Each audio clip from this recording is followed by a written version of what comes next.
Donc nous allons passer avec Mathieu, donc vous allez passer la grande sœur hydro, petit frère biogaz, on va revenir aux bioénergies dans un rythme circulaire, puisque nous avions commencé avec Laurent Blaisonneau par le biométhane, et là nous arrivons au bio-GPL avec Mathieu, the floor is yours.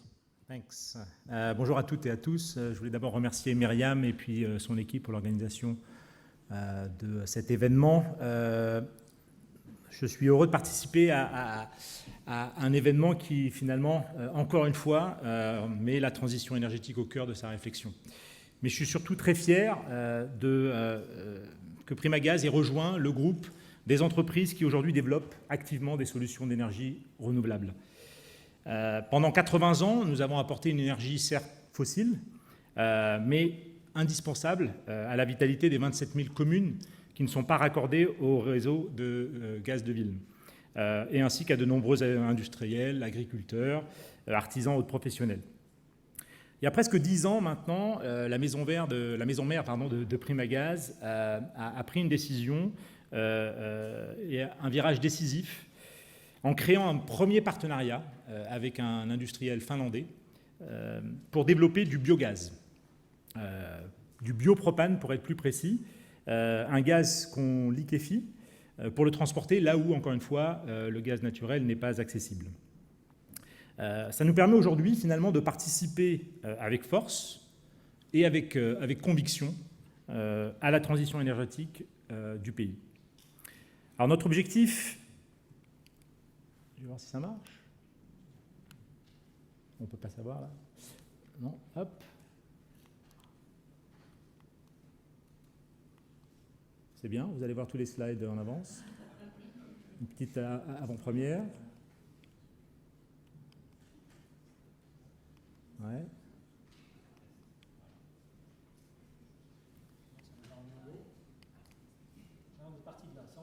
Voilà, on va rester là. Notre objectif, il est simple, c'est celui de Primagaz Next. Notre trajectoire d'entreprise, c'est celle d'être un acteur clé de la transition énergétique dans les territoires en France. Et cet objectif, il se traduit par une ambition qui est claire, qui est décisive, c'est celle de distribuer 100% d'énergie renouvelable d'ici à 2040. Et ça a déjà commencé il y a plus d'1 an avec donc, le biopropane, une énergie qui est produite exclusivement à partir de déchets industriels d'une part et d'huile végétale d'autre part. Ces bénéfices, j'espère que ça va marcher, oui, ils sont majeurs. Tout d'abord jusqu'à 82% d'émissions de CO2 en moins par rapport aux énergies fossiles.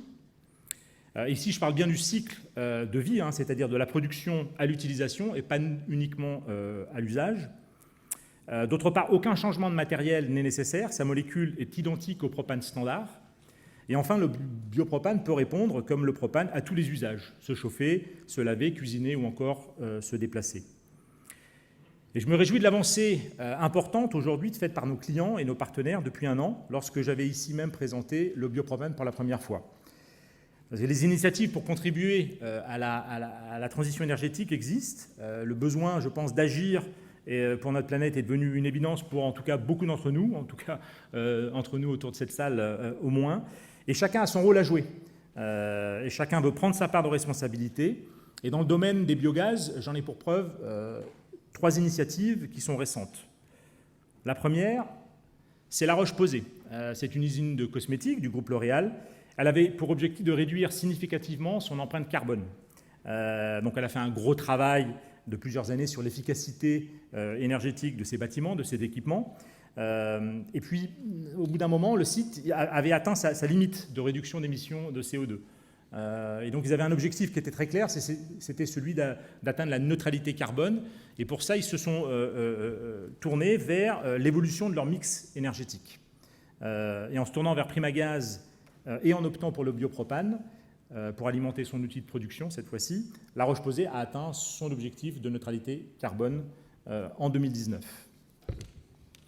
Un deuxième exemple, peut-être un peu plus original, mais qui traduit bien cette mouvance vers l'éco-responsabilité. Vous avez peut-être vu à la télé ou sur le net les images de ces 400 ballons se baladant dans le ciel alsacien. Très bel événement, mais énergivore pendant les 10 jours pour alimenter les brûleurs de ces fameux ballons.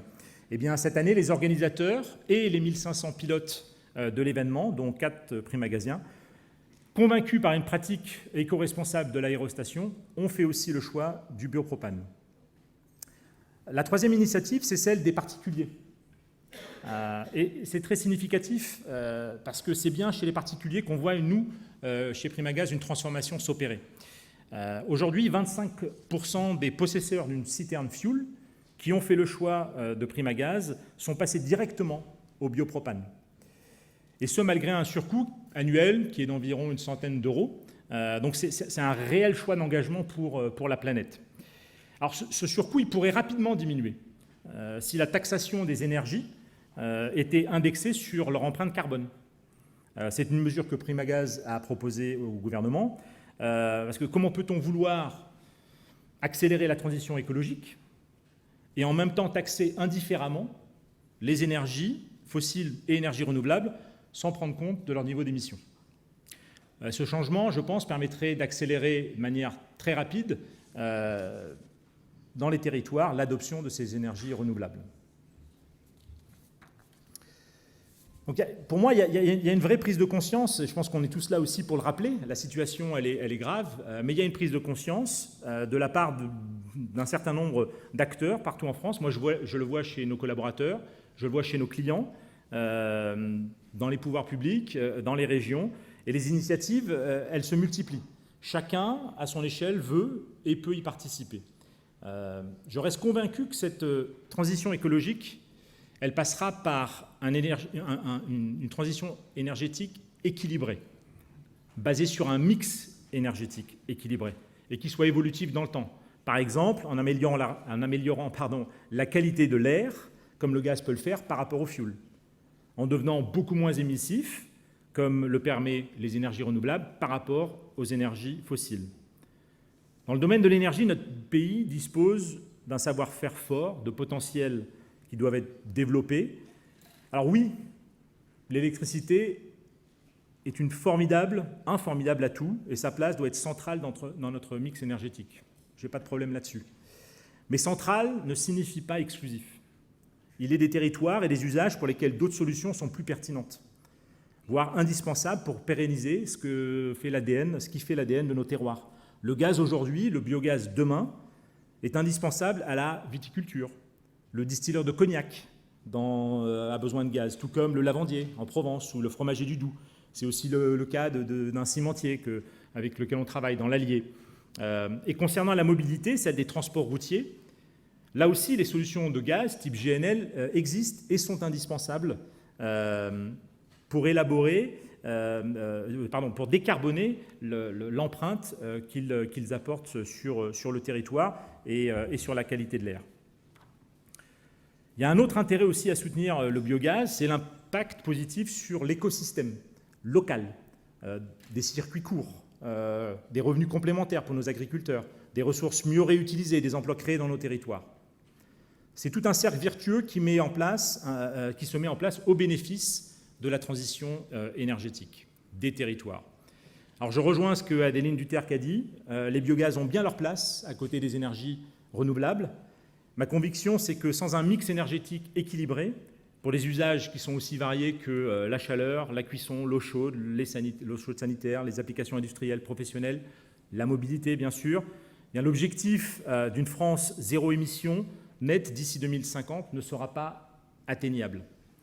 Par contre, si chacun continue à prendre sa part de responsabilité, Myriam l'a évoqué ce matin, je parle ici du triptyque pouvoir public, particulier et entreprises, sans oublier bien évidemment les associations, les ONG, les syndicats, etc. Sans ce triptyque et en agissant main dans la main, et sans un mix énergétique, comme je le disais, équilibré, on n'arrivera pas à atteindre cet objectif. Si par contre ce triptyque est là, s'engage, si on le fait dès aujourd'hui, si le mix est équilibré, alors je pense qu'on peut réellement croire à 2050 un objectif zéro émission nette. Merci. Bravo.